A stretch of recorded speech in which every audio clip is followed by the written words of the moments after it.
Kumpul mainan, kumpul kenangan. Saya Fendi dan selamat datang ke video SM Collector. Baru-baru ni saya dan Abang Ashraf ada pergi ke salah satu kedai yang menjual kad Pokemon. Masuk-masuk saja ke kedai itu, kami telah dipamerkan dengan pelbagai jenis ETB boxes, kad-kad Pokemon yang baru dan juga lama. Wow, memang ada macam-macam lah kat sini. Even ada V Battle Pack pun ada. Dan tak ketinggalan, mereka pun ada kad daripada Disney. Prismatic Evolution. Okey, di sini adalah Build Battle Deck daripada Stellar Crown, salah satu kad Pokemon yang terbaru, berserta kad dari siri Astral Radiance. Maknanya ni memang dah ada deck. Wah, mereka juga ada Charizard EX Premium Collection berserta Kingdra. Ini Prismatic Evolution ni dia macam surprise box. Patutkah saya ambil untuk buat unboxing? Ni tak apa, kita letak dulu, kita boleh cuba nanti. Saya masih lagi rambang mata melihat pelbagai jenis kad dan juga ETB boxes yang rare dan susah nak dapat. Mereka juga ada jual fighting mat. Dan dekat depan saya ni ada fighting mat versi Charizard. Lawa. Even ada yang 151. Ini stok yang baru sampai. Toki kedai beritahu saya.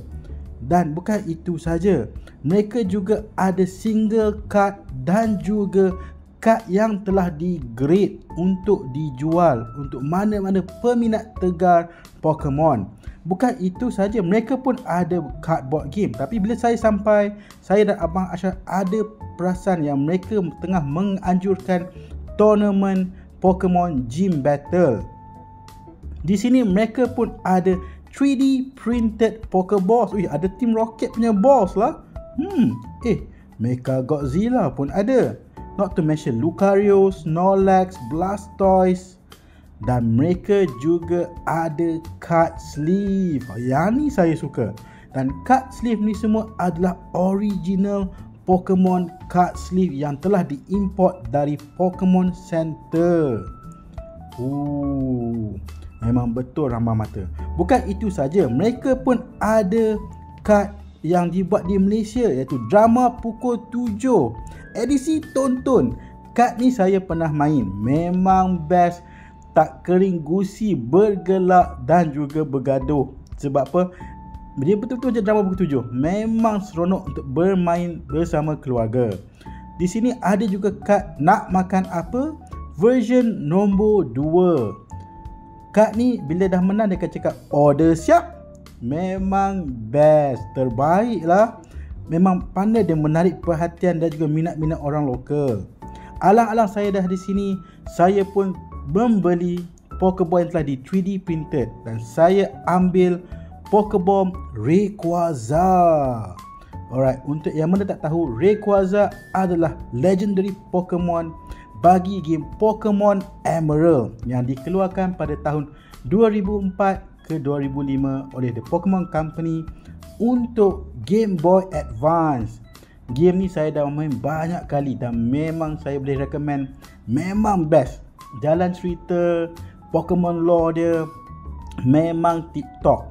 Bukan itu saja, saya pun ada membeli fridge magnet.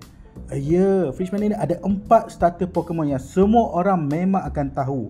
Dan fridge magnet ni dah diletakkan dalam acrylic case untuk memastikan kualiti mereka terjamin. Tengok, tebal tau dia punya acrylic case. Kita ada Pikachu, Bulbasaur, dan kita ada Squirtle, dan juga peminat yang ramai suka, Charmander.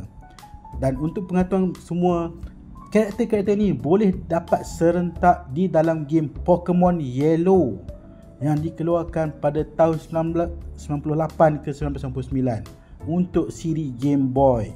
Memang nostalgia betul lah. So sampai sini sajalah video saya untuk kali ini. Jumpa next time. Bye.